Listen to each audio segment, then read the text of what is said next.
SB8 news కి స్వాగతం. వికారాబాద్ జిల్లా తాండూరులో జిల్లా స్థాయి ఉద్యమకారుల సన్నాహక సమావేశం కొనసాగింది. ఈ కార్యక్రమానికి రాష్ట్ర SSL మాజీ అధ్యక్షులు పిడమర్తి రవి ముఖ్య అతిథిగా పాల్గొన్నారు. ఈ సందర్భంగా పలువురు వక్తలు మాట్లాడుతూ తెలంగాణ ఉద్యమంలో ఉద్యమకారుల పోరాటం, త్యాగాల కీర్తిని గుర్తు చేశారు. తెలంగాణ కోసం తెగించి పోరాడిన ఉద్యమకారులను 12 సంవత్సరాల నుంచి ఏ ప్రభుత్వం గుర్తించడం లేదని వాపోయారు. పోరాటం మాది, పదవులు వారివని వ్యాఖ్యానించారు. ఆనాడు ఉద్యమకారులపై మోపిన కేసులను కనీసం ఎత్తివేయలేదని ఆరోపించారు. ప్రభుత్వ సంక్షేమ పథకాలలో కూడా గుర్తింపు ఇవ్వడం లేదని వాపోయారు. ఈ సన్నాహక కార్యక్రమాల ద్వారా ప్రభుత్వాన్ని మేలుకొలిపే విధంగా పోరాటానికి సిద్ధం కావాలని పిలుపునిచ్చారు. ప్రభుత్వం ఉద్యమకారులను గుర్తించి వారి డిమాండ్లను పరిష్కరించేంత వరకు తాను ఊరూరా తిరిగి ఉద్యమకారులు అంతా ఐక్యం చేస్తానని పిడమర్తి రవి పేర్కొన్నారు. అనంతరం కంజర్ల విజయలక్ష్మి యాదవ్ ఉద్యమకారులకు తన మద్దతు తెలిపి వారికి ఘన సన్మానం నిర్వహించారు. ఈ కార్యక్రమంలో జిల్లా ఉద్యమ నాయకులతో పాటు వివిధ మండలాల నాయకులు పాల్గొన్నారు.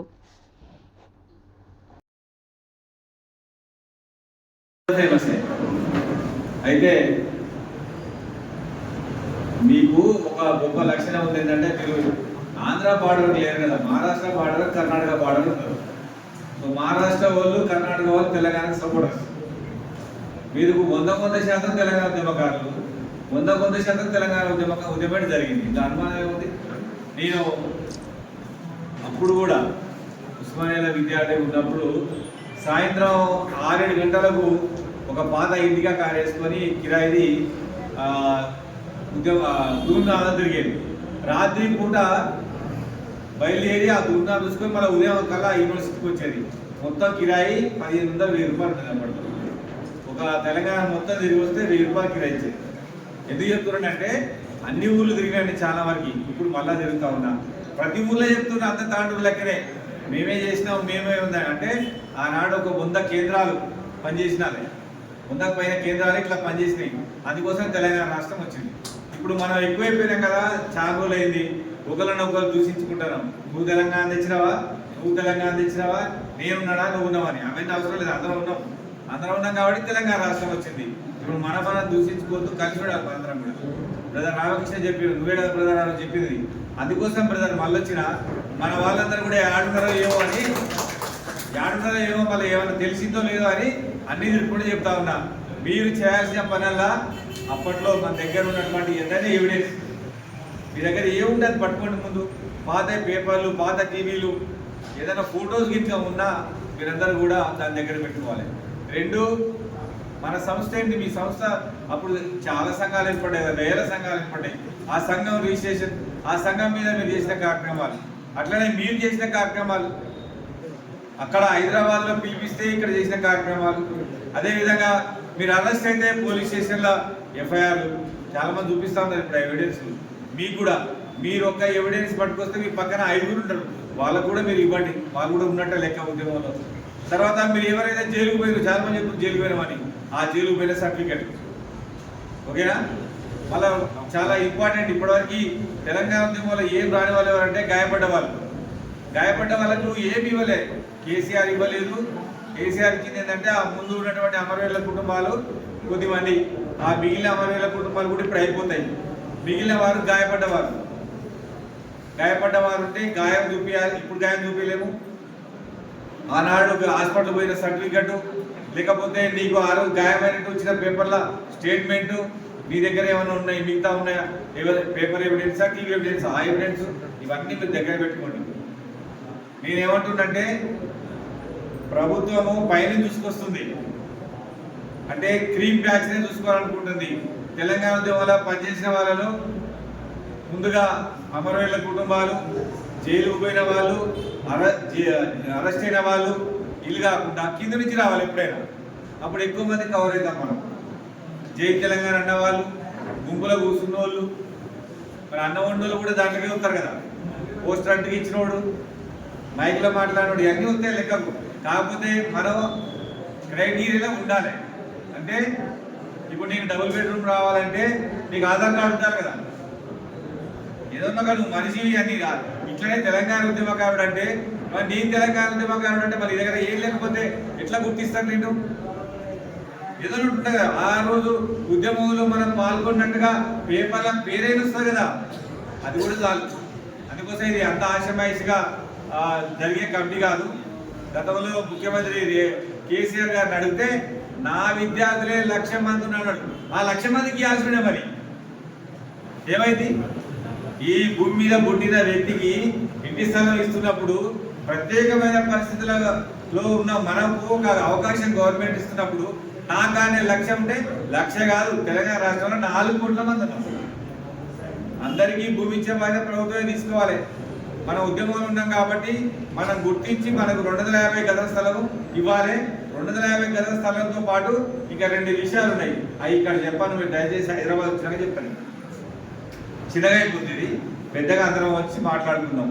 మళ్ళీ తెలంగాణ ఉద్యమకారుల సమ్మేళనం ఎందుకంటే ఇప్పటికే బాగా లేట్ అయిందని ఆ కమిటీని పక్కకు పోలేకుండా ఆ కమిటీ వేగంగా పనిచేయడానికి ఆ కమిటీ రిపోర్ట్ వెంటనే గవర్నమెంట్కి ఇవ్వాలి. గవర్నమెంట్ నిర్ణయం తీసుకోవాలి. జూన్ 4వ తారీఖు మనందరం ఏమనుకున్నాం, 2వ తారీఖు రేపు ప్రకటన వస్తాం అనుకున్నాం. కానీ కమిటీ ఏం చేసింది, 4వ తారీఖు అఖిలపక్ష సమావేశం పెట్టింది. అఖిలపక్షం నుంచి కూడా వాళ్ళని అభిప్రాయం తీసుకుంటానికి తర్వాత అసెంబ్లీ కమిటీతో కూడా మీటింగ్ ఉంటుందంట. అంటే ఇప్పట్లో అయ్యేది కాదు. మనం దాన్ని వేగవంతం చేయడం కోసం ఎప్పటికప్పటికి మనం పేపర్ స్టేట్మెంట్లు ఇవ్వాలి, సభలు సమావేశాలు పెట్టాలి. తెలంగాణ ఉద్యమకారులకు 250 గజాల స్థలం ఇవ్వాలని ఎవరన్నా స్టేట్మెంట్ ఇచ్చిన వాళ్ళు చేయలేపండి. ఇంతమంది తెలంగాణ ఉద్యమకారుల నేనైతే ఎక్కడ చూడలేదు. ఒక్క ఉద్యమకారుడైనా మాకు పెన్షన్ ఇవ్వండి, 250 గజాల స్థలం ఇవ్వండి అని మాట్లాడతలేము. మనం మాట్లాడినా ఒకవేళ మాట్లాడుంటారు, కానీ హైదరాబాద్ చేరాలి కదా. హైదరాబాద్ చేరకపోతే ఏమైతుంది వాళ్ళకి అర్థం కాదు. మనం ఏమంటాం, మీరంతా ఇప్పుడు జూన్ 2 తర్వాత ఆ రోజు అరుస్తారు, తెల్లమంటారు అని అంటారు కదా. మనోడు అట్లనే అనుకుంటారు వాళ్ళు. కాబట్టి మనం నిరంతరం మీరే అంటారు, మీరే కమిటీ వేసుకోండి. నేను ఆల్రెడీ 2 వేసిన నా స్థాయిలో, ఒక ఆయన ఉపాధ్యక్షుడు వేసిన, ఒక ఆయన రంగారెడ్డి జిల్లా ప్రెసిడెంట్ వేసిన. మీరు వికారాబాద్ జిల్లా అధ్యక్షుడు వేయండి, మరి కొడంగల్ అసెంబ్లీ అధ్యక్షుడు వేసుకోండి, తాండూరు అసెంబ్లీ కమిటీ వేసుకోండి, మీరు మిగతా కమిటీ వేసుకోండి. అదేవిధంగా జూన్ 21వ తారీఖున హైదరాబాద్లో పెద్ద ఎత్తున ఉద్యమకారుల సమ్మేళనం పెట్టడం, చాలా మంది వస్తారు, మీరు కూడా రండి. మనోళ్ళు ఏం చేస్తారంటే ఈ మధ్యకాలంలో ఇప్పుడు తాండూరు వచ్చినా కాబట్టి బాగుంటుంది, పోవాలి మనంతా ఉద్యమకారులని క్రీమ్ ఉద్యమకారులందరూ ఓ తుఫాన్ వేసుకొని 20 మంది బయలుదేరుతారు. అట్లా కాదు, అందరు రావాలి. అందరు రాస్తే ఆ ముఖ్యమంత్రి గారు చూసి అమ్మా ఇది చేయకపోతే ఉద్యమకారులందరూ కూడా బయలుదేరేటట్టున్నారు. నాకెందుకు, ఆల్రెడీ ఆయననే కాంగ్రెస్ పార్టీ మేనిఫెస్టోలో పెట్టింది. మేనిఫెస్టో పెట్టి గవర్నమెంట్ వచ్చినాక 6 గ్యారెంటీలు అమలు చేసేటప్పుడు ఒక గ్యారెంటీగా మీరు ఏ ఉద్యమంలో పాల్గొన్నారు, మీరు ఎక్కడ వస్తారు, మీరు ఎక్కడ చేయకపోయారు, అవన్నీ కూడా రాయమంటే అందరం రాసుకున్నాం. ఇప్పుడు కమిటీ చేసిరు అంటే కొద్దిగా కదలిక వచ్చింది. కదలికని స్పీడ్గా తీసుకుపోయే బాధ్యత ఉంది మనది. మీరు ఎప్పుడైనా మీ ఎమ్మెల్యే గారిని కలిసి సార్ మాకు 250 గజాల స్థలం ఇవ్వండి మేము ఉద్యమకారులని చెప్పిరా? మరి మంత్రి గారు వచ్చినప్పుడు మీరందరూ మంత్రి గారిని ఏం చేయొద్దు, మీరు మనం కొట్లాడేది అయిపోయింది. ఇక మళ్ళీ కొట్లాడేది ఓన్లీ తెలివితోటే ఉన్న పనిని మళ్ళీ వాళ్ళకి చెప్పాలి. రంగారెడ్డి జిల్లా మంత్రి గారు ఎవరు? ఉమ్మడి మంత్రి లేడు కాబట్టి శ్రీధరబాబు గారు ఎప్పుడు వచ్చినా ఈ ఏరియాలో మన కమిటీ ఉంటే ఒక రిప్రజెంటేషన్ రాసుకొని పోయి ఆయననే పెట్టింది. తెలుసా ఇది? నేను ఆయనతో స్వయంగా చర్చించిన. నేను అడిగింది పెన్షన్ అడిగితే వాళ్ళకి ఏం లెక్క చెప్పారంటే, ఆయన కాదు, ఒక వ్యక్తికి 5,000 పెన్షన్ ఇచ్చిన అనుకుందాం. 5,000 ఇస్తే నెలకు 5,000 కదా, సంవత్సరానికి ఎంత? 60,000. మరి 5 సంవత్సరాలకి 3 లక్షలు. మరి జీవించినంత కాలం కాబట్టి వాళ్ళు పెన్షన్ వేయడానికి అప్పుడు ఉన్నటువంటి కాంగ్రెస్ పార్టీ మేనిఫెస్టోలు ఒప్పుకోలేదు. వాళ్ళు 250 గజాల స్థలం ఇవ్వడానికి ఒప్పుకున్నారు. ఎందుకంటే ఒక ఉద్యమకారునికి ఒకసారి 250 గజాల స్థలం ఇస్తే రోజుగా పెన్షన్ అని అనుకో, పెన్షన్ ఇచ్చింది అనుకుందాం, మళ్ళీ రేట్లు పెడతాయి కదా, కూరగాయల రేట్లు, బియ్యం రేట్లు పెడితే పెరిగిన రేట్లకు అనుగుణంగా ఉద్యమకారుల పెన్షన్ పెంచాలంటాం. ఇది పెద్ద ఎప్పుడు ఉండే కొట్లాడని వాళ్ళు ఏం చేసిరంటే, దీన్ని ఈజీగా క్లోజ్ చేయాలంటే ఏం చేయాలి, 250 గజాల స్థలం ఇస్తే వాళ్ళు సాటిస్ఫై అవుతారు. ఉద్యమకారులను గుర్తించే కమిటీ, కేకే కమిటీ అధ్యయనం చేయాల్సి ఉంటుంది. ఉత్తరాఖండ్, జార్ఖండ్ అప్పుడు వచ్చిన కొత్త రాష్ట్రాల్లో, ఆ రాష్ట్రాల్లో చాలా మందికి ఇచ్చిండ్రు. వాళ్ళని కూడా వాళ్ళని మహారాష్ట్రలో ఎట్లా ఇచ్చినారని కూడా చూడాలి. ఇప్పుడు ఎట్లా అంటే ఒకళ్ళకి ఇచ్చి ఒకళ్ళకి ఆపితే చాలా పంచన అవుతుంది. ఇచ్చిన ఇచ్చేటోళ్ళందరూ ఎవరైతే లబ్ధిదారులు ఉన్నారో వాళ్ళందరినీ కూడా బాగా అధ్యయనం చేసి వాళ్ళని నిజమైన ఉద్యమకారులను గుర్తించి అందరు ఉద్యమకారులను గుర్తించే విధంగా ఎక్కువ మంది ఈ ఉద్యమకారుల దాంట్లో కవర్ అయ్యే విధంగా చేయాలి. అంటే పేపర్ స్టేట్మెంట్ వరకు రావాలి, కింది వరకు సంఘం వరకు రావాలి. వస్తే అప్పుడు చాలా మంది కవర్ అవుతారు. మ్యాక్సిమం ఇలా వచ్చిన వాళ్ళందరికీ కూడా వస్తుంది. పేపర్ల పేరు, సంఘం పేరు, సంఘంలో పనిచేసిన వాళ్ళు, కార్యక్రమంలో పాల్గొన్న వాళ్ళు, చాలా రకాలుగా ఉన్నాం మనం. కాబట్టి ఈ 5-6 విభాగాల్లో మనం ఉంటాం. కాబట్టి వాళ్ళందరికీ కూడా న్యాయం జరగాలంటే కేకే కమిటీ సమయం చూసుకొని వికారాబాద్లోకైనా వాళ్ళ కనీసం అంతే కదా 33 జిల్లా హెడ్ క్వార్టర్ల వరకు వస్తే మనం కూడా పోవడానికి చాలా అవకాశం ఉంటుంది. నేనేమనుకుంటానంటే నాతో పాటు ఆ రోజున నేను ఇచ్చిన పిలుపులకు స్పందించిన విద్యార్థుల యువజనుల లిస్ట్ మాత్రం నేను ఇస్తా. దాంతోపాటు మన పెద్దలవి కూడా ఇస్తా నా వంతుగా. అందుకోసమే నేను నా లిస్ట్ కోసమనే తెలంగాణ మొత్తం తిరుగుతా ఉన్నా. రెండోది, మనం గట్టిగా తయారైతే వాళ్ళు ఎమ్మటే అమలు జరుపుతాయి. ఈ సంవత్సరం కాలం మనం 250 గజాల స్థలం తీసుకోవాలి మనం. అది నా టార్గెట్. ఈ ఏడాది లోపు తీసుకోవాలి మనం. ఎందుకంటే చాలా పార్టీలు వచ్చినాయి, చాలా ప్రభుత్వాలు వచ్చినాయి అంటే ఏయి చేయవు. కాబట్టి మనం ఎక్కువ మంది ఉన్నాం తెలంగాణ రాష్ట్రంలో. తెలంగాణ ఉద్యోగంలో పనిచేసిన వాళ్ళు 199 మంది.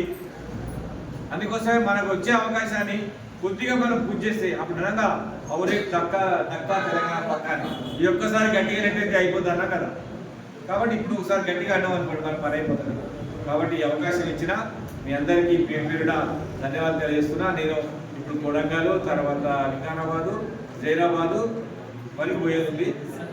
సంగారెడ్డి లేదు, సంగారెడ్డి జైరాబాద్ పెట్టారు.